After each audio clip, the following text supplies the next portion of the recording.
So hello everyone, I am Tapajyoti Bhumi, currently a second year MBBS student at AIMS Kalyani, and in NEET 2021 my all India rank was 789 with a score of 681.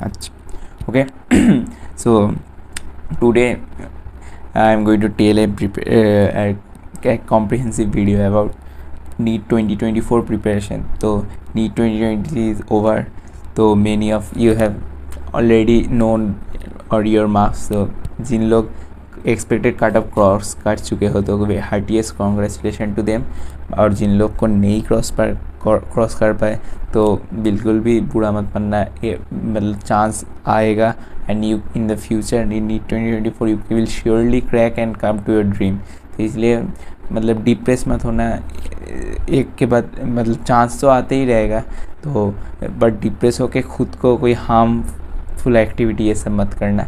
और drop तुम लेना चाहो या नहीं उसके related में एक video बनाया हूँ ऑलरेडी.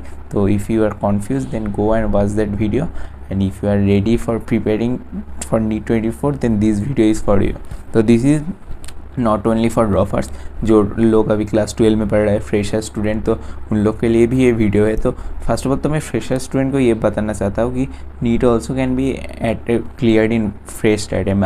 मैं खुद एक फ्रेशर स्टूडेंट हूँ, तो और मेरा अब अंडर 1000 रैंक भी आया था. तो ऐसा नहीं कि फर्स्ट अटेम्प्ट में नीट क्लियर नहीं हो सकता, it depends upon your dedication, तुम कितना डेडिकेटेड हो फॉर द नीट. तो इसलिए अब ये जो वीडियो में ओवरऑल मतलब ओवरव्यू टाइप का दूंगा कि कैसे एक्सेल पूरा अप्रोच करना चाहिए. वैसे तो फिट मैं हर एक चीज़ में डिटेल वीडियो नेक्स्ट ज़रूर अपलोड करूँगा, बट इस वीडियो में मैं एक ओवरव्यू दूंगा कि कैसे प्रिपेयर करना चाहिए.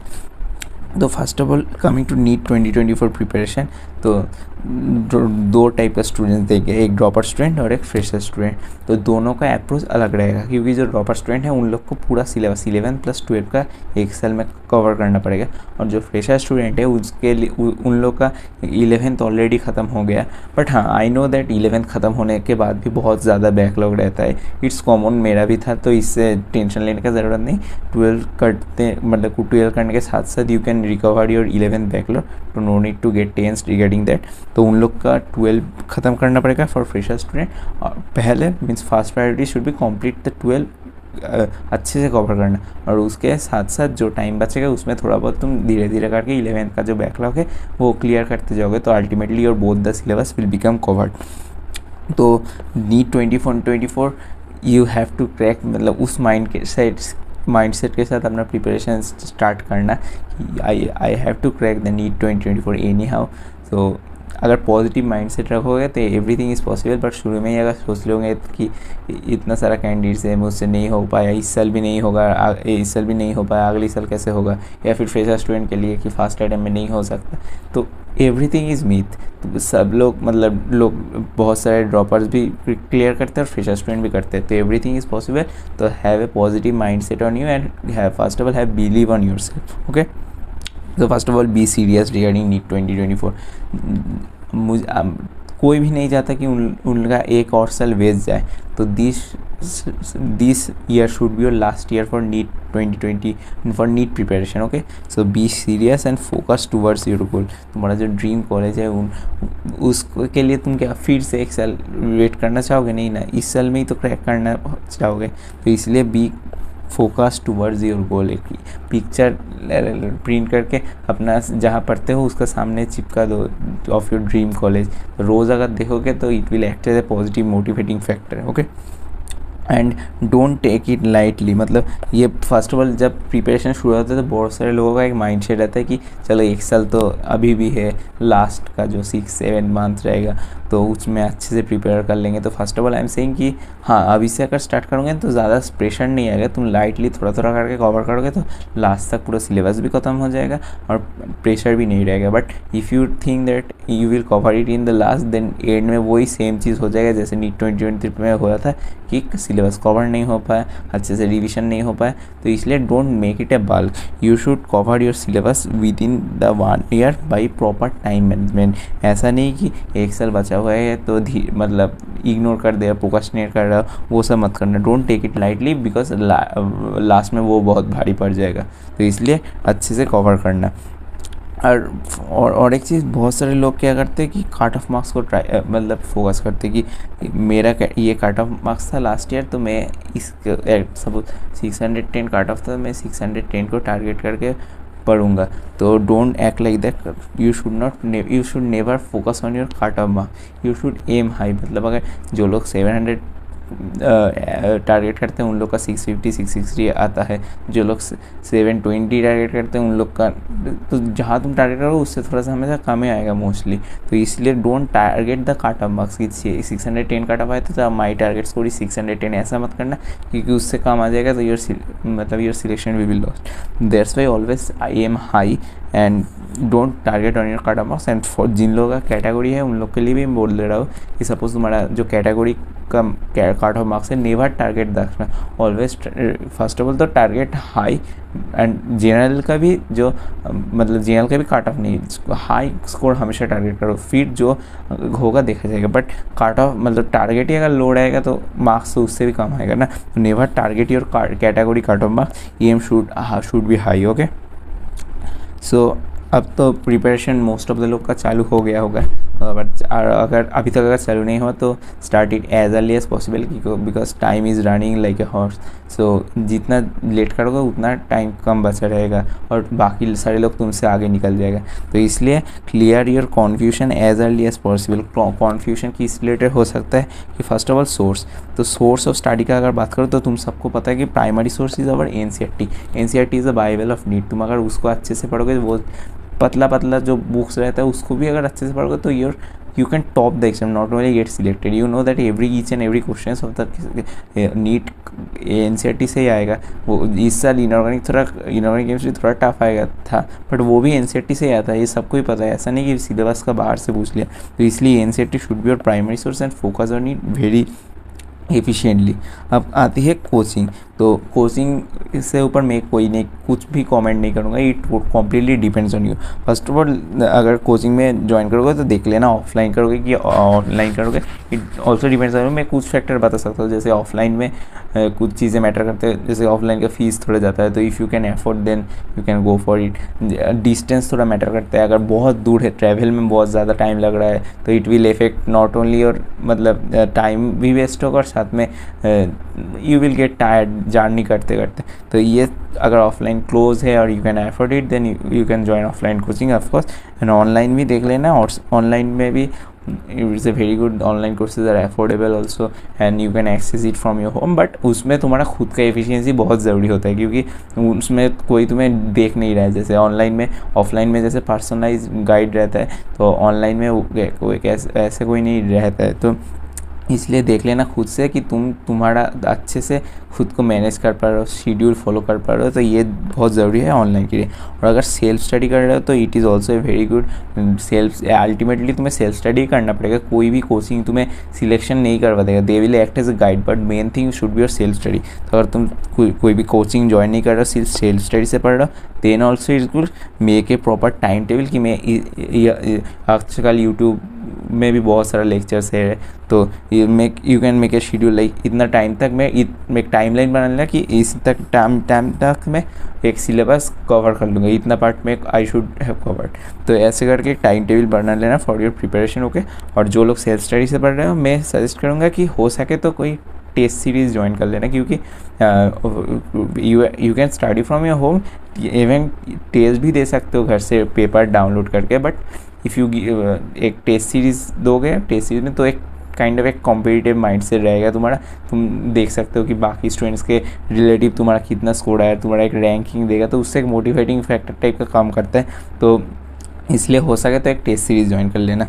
और अभी बात करते हो बुक्स का, तो बुक्स तो हर एक सब्जेक्ट का डिफरेंट रहता है। तो फर्स्ट ऑफ ऑल तो जैसे नीट का बात करूँ तो प्राइमरी ऑफकोर्स NCERT सारे सब्जेक्ट लिए, आजकल फिजिक्स में भी देखा कि नीट 2023 में स्टेटमेंट बेस्ड क्वेश्चन आ गया था, तो और वो NCERT से आया था, इसलिए आजकल फिजिक्स का भी NCERT इंपॉर्टेंट हो जा रहा है। तो इफ़ यूर टाइम तो फिजिक्स का भी NCERT रीड कर लेना, बट बायोलॉजी और इनऑर्गेनिक केमिस्ट्री, ऑर्गेनिक केमिस्ट्री, ये सब के लिए तो मस्ट है, मतलब इसमें तो इग्नोर नहीं कर सकते। फिजिकल केमिस्ट्री और फिजिक्स के लिए if you have time you can cover. Okay, so books, और अगर रेफरेंस बुक कोई ट्राई करोगे तो मैं बोलूँगा कि कोई भी रेफरेंस बुक फॉलो करो, बट एक करना है, ऐसा नहीं कि 5-6 रेफरेंस बुक खरीद के ले गए कोई भी फॉलो नहीं कर रहे हो, क्योंकि थोड़ा थोड़ा करके देखोगे तो it will create your confusion और अल्टीमेटली कोई प्रोडक्टिविटी नहीं आएगा। तो इसलिए make sure you are following एक one source other than NCERT, और वो भी एनसीईआरटी का रेलिवेंट होना चाहिए। ऐसा नहीं कि बहुत हाई स्टैंडर्ड कोई बुक फॉलो कर रहे हो जिसमें नीट रेलिवेंस नहीं है, तो it will ultimately waste your time, last में देखना कुछ नहीं होगा।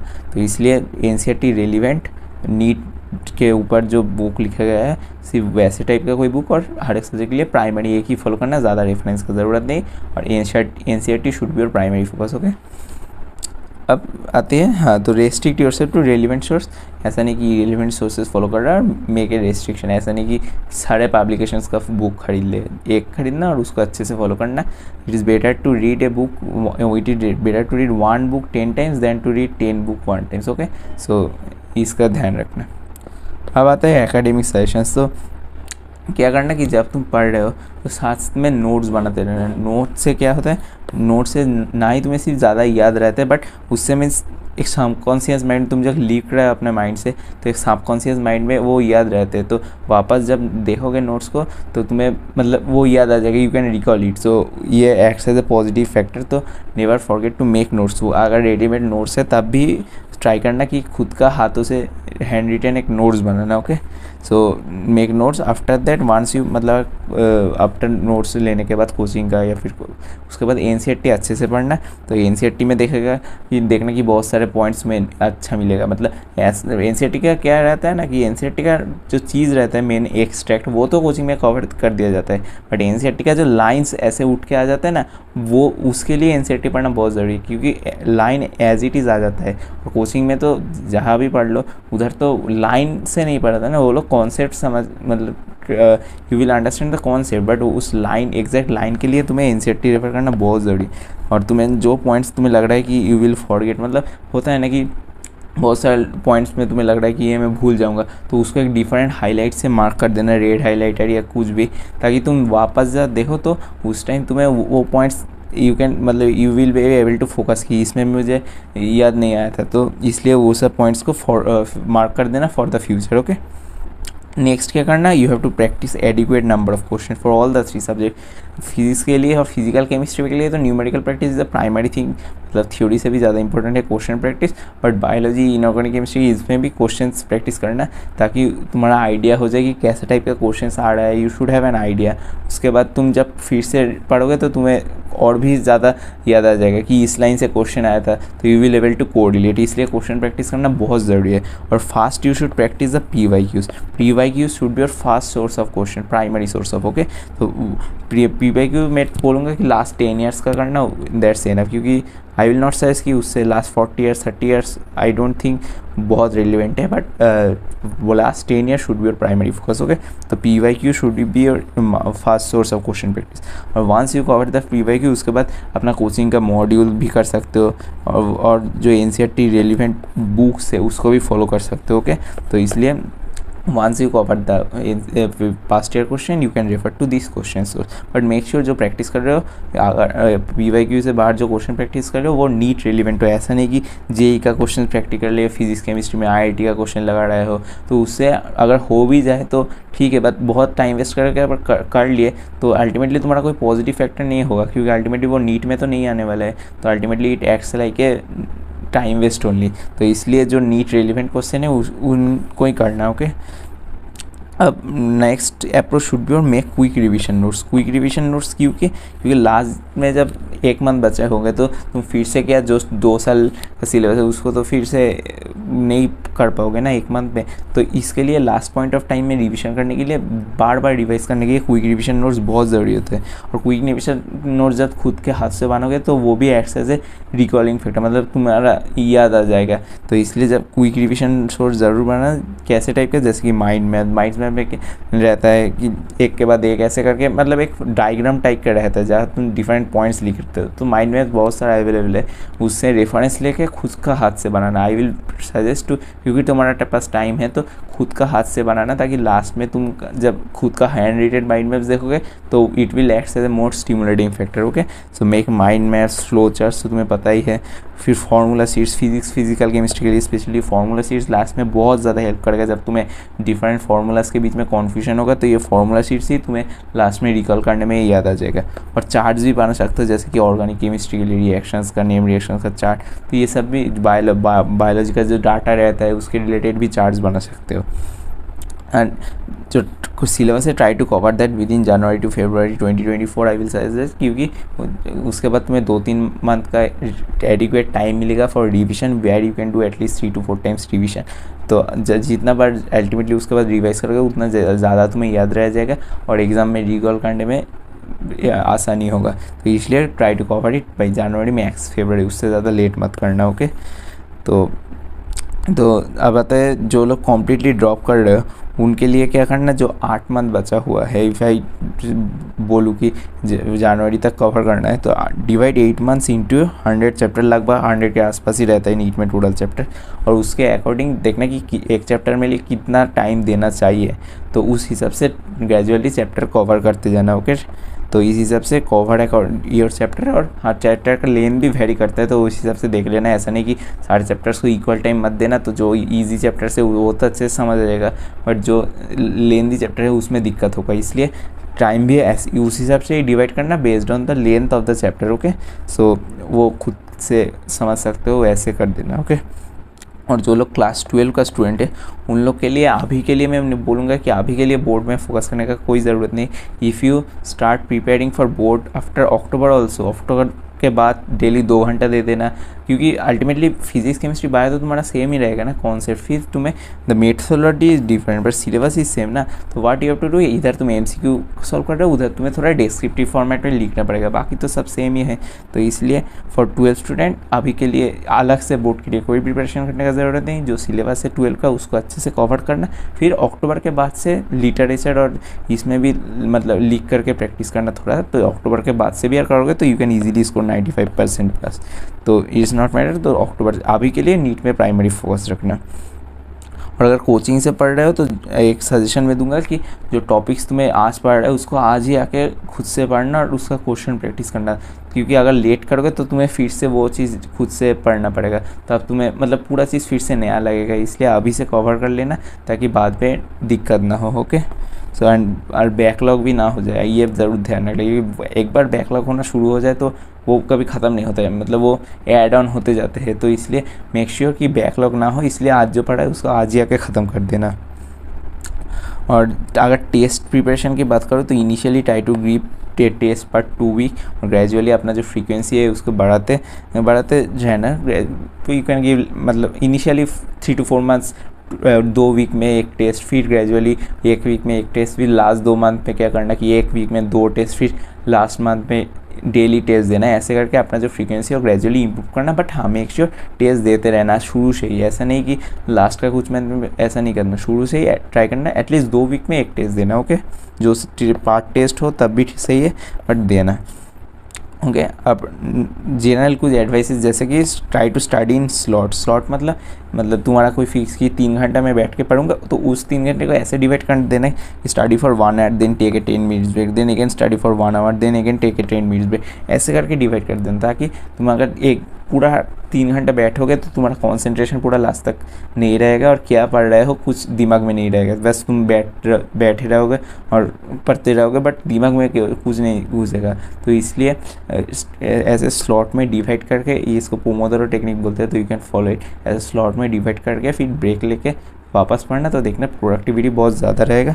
और try to don't compromise on your sleep, it's very, बहुत सारे लोग स्लीप को कॉम्प्रोमाइज़ करते हैं, but you should not never compromise on your sleep, because sleep is the most important thing which rejuvenate your brain. तुम्हारा पूरा दिन पढ़ने के बाद ब्रेन जब टायर्ड हो जाता है तो उसको फ्रेश करने के लिए sleep is the most important thing, तो never compromise your, minimum 7 to 8 hour sleep per day is daily required. और कॉम्प्रोमाइज़ करना है तो बाकी डेली एक्टिविटीज़ में करो, मज़े ये सब में, बट स्लीप में कॉम्प्रोमाइज़ मत करना।